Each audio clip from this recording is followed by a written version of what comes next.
Yeah, I saw this video recently. I absolutely hated it. Big fans of NFR, but this video was just pretty garbage. Let's not waste any time. Let's get into it. And the cover art is the definition of Euphoria. How do you feel about the packaging of this before we get into the lyrics? Well, it's maybe playing into what Drake had done with push-ups, right? Having, like, let's say the sizing chart there, maybe playing into, like, the black and white theme that went on with the original one, and having very simplistic writing. But I think when trying to understand what Kendrick was really going for with this track, I think the cover art, the packaging, the title of this track, it's all very important for that. Euphoria, a feeling of well-being or elation. I'll get into that in a minute, but I want to get into what most people are talking about, which is the fact that Drake produced the show, executive produced the show Euphoria, and a lot of people are seeing that as an angle that it's like it's a show about sexualizing teens, which is valid. It's possible that's what Kendrick was going for. When you look at the content of the track, I think what he really was going for, and maybe it's both, but it's more of a sense of that Drake fits in more with the show business and less with the hip-hop culture. He's more on the Hollywood acting side. I also see it as, it says a feeling of well-being or elation, and then there's a very calm instrumental that comes in. I see it as Kendrick saying, that's where Kendrick's at, and that's where Kendrick's mindset is at. He's happy with himself. He's gotten everything he needs to get off his chest with his last album, and all the dirt Drake thinks he has on him is false. He makes plenty of references to being at peace throughout the track, and that's why I think he chose that chill little beat here to, start the song. We'll get into that a little more later, but the main thing that I get out of this title and cover art is that it sets the stage for a story of a man who is at peace and just sees this rap beef as him fucking around, having fun on the hip-hop playground. Let's get started. The first thing that we hear is reversed words. We're hearing a backwards sentence, and it spells out everything they say about me is true. Okay. I guess about him being the boogeyman and being someone that you can't fuck with, whatever the case may be.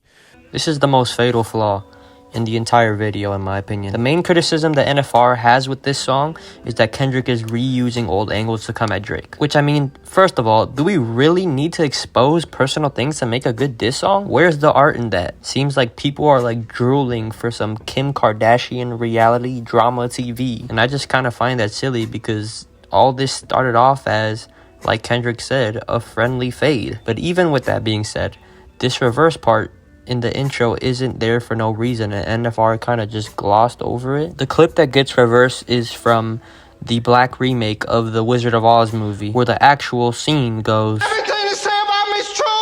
I'm a phony. I got no powers. I got no right to be pretending to be the wizard." This is Kendrick saying that everything that people have been saying about Drake for so long is super true. All of the, real hip-hop culture, I guess you could say, has had these criticisms, and Kendrick is using his voice as a bigger artist to put all these narratives together in a diss track.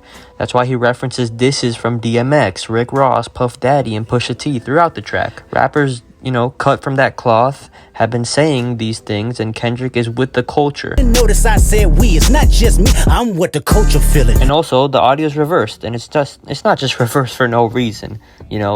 Kendrick has used reverse audio for conceptual reasons in the past before. I don't think he would just randomly use a reverse audio for no reason now. He opens the song in the opening verse. He talks about how Drake is fabricating stories and is going to make up lies about Kendrick and his family. So the line, "everything they say about me is true," is in reverse to say that everything that Drake is going to say about Kendrick isn't true. Calculate you. Not as calculated, I can even predict your angles. Fabricate stories on the family front because you heard Mr. Morale, a pathetic master manipulator. I can smell the tails on you now. So how do you interpret this? Because this is Kendrick saying that I know where you're going to go with this. I feel like you're going to attack something about my family and that you're going to make it up. Absolutely. So I feel like what he's probably saying is, like you had said, there's probably stuff that you have on me that's maybe fabricated according to Kendrick Lamar. And maybe at this point in time, he's covering his angles and he's putting that block in the road. Now, what's interesting about this is that if Drake responds with another track and there is maybe a big bomb on Kendrick Lamar, maybe Kendrick Lamar kind of put a safety net for him in this little verse over here, just so that, people could go back and reference this and be like, oh, well, that's fake. Oh, that doesn't make sense. This is one of the points that didn't really go over their head because, yes, it's clearly Kendrick predicting what Drake will do next with his response.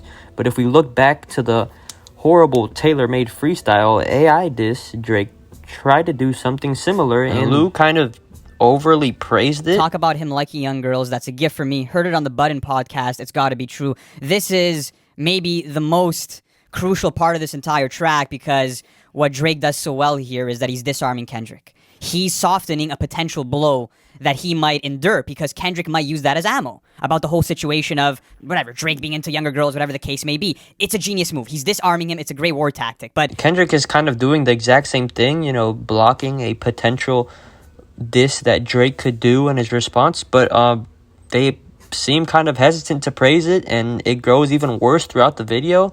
They even say that he's scared of Drake using this angle, but when Drake did it, you know, when Drake didn't seem scared to them when he did it on Tailor Made. I don't know if there's a bias towards Drake that they have, but I don't get where this inconsistency is coming from. Let's keep on going. You're not a rap artist, you're a scam artist with the hopes of being accepted. Tommy Hilfiger stood out, but FUBU never had been your collection. So this is where we get Kendrick recycling a Pusha T angle. And this is sort of my biggest flaw with this entire track as a whole, is that I feel like the majority of the angles that Kendrick is taking, we've heard other rappers go there. Even with the whole everything they say about me is true reversed part at the beginning, you know, that aspect going over their head, I still think this is a weak criticism. Everything in art is being reused all the time. I mean, how many nostalgia bait interpolations has Drake done in the past like 5 years? It's about what you do to add to make what you're interpolating or what you're taking from better, and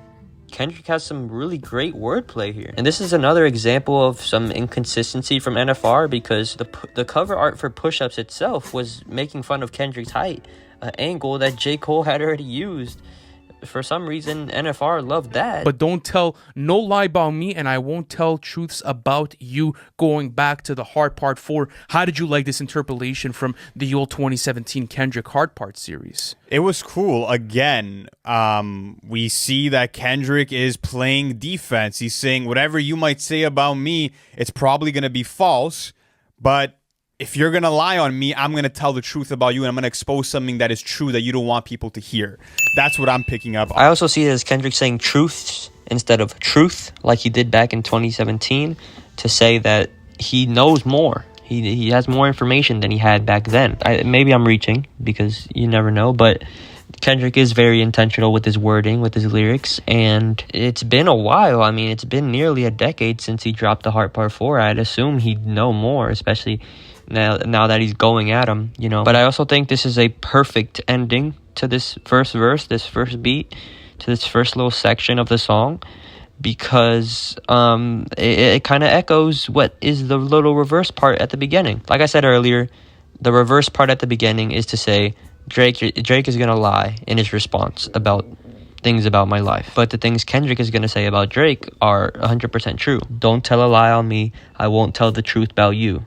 Everything they say about me is true. And by the way, part 1 was interesting because Kendrick had a very laid back and soft approach, a bit of a sleepy approach, and I'm like, if this is going to be the way he attacks the whole track, this is going to be a nightmare. It was a calm little intro, not only as a calm before the storm, like a traditional calm intro on a rap song before a hype beat switch, but it also shows where Kendrick is at in his life, like I referenced earlier. On Mr. Morale, you can see him trying to find peace of mind, and I don't think it would make sense to go from that to someone who's angry all the time and dissing everyone. This is kind of a life update that Kendrick has found Euphoria. He also talks about separating himself from all the fake celebrity lifestyle bullshit on that album a lot. So it makes sense for a huge chunk of this song to be aimed at Drake's insecurities and how Drake is so performative when covering up those insecurities. It's a nice little To Pimp a Butterfly interlude type of intro to give off the vibe that Kendrick has something Drake's artificial ass will never have, and this is